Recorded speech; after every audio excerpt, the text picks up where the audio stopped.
to see if we can write a formula from a table.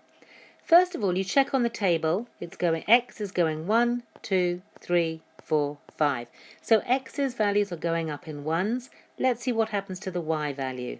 From 4 to 8 is going up in 4. 8 to 12 is going up in 4.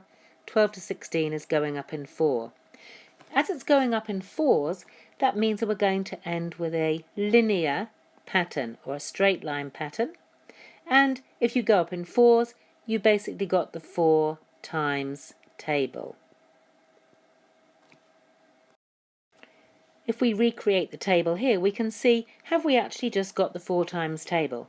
If x equals 1, 1 times 4 is equal to 4.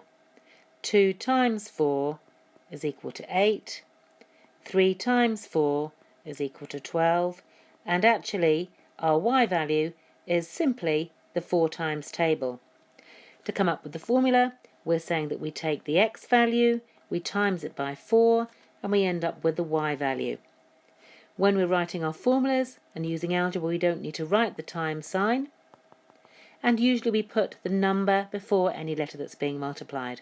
So x times 4 can be rewritten as 4x, that's equivalent, is equal to y, or we can make y the subject. Y is equal to 4x. That is the formula for the pattern in that table.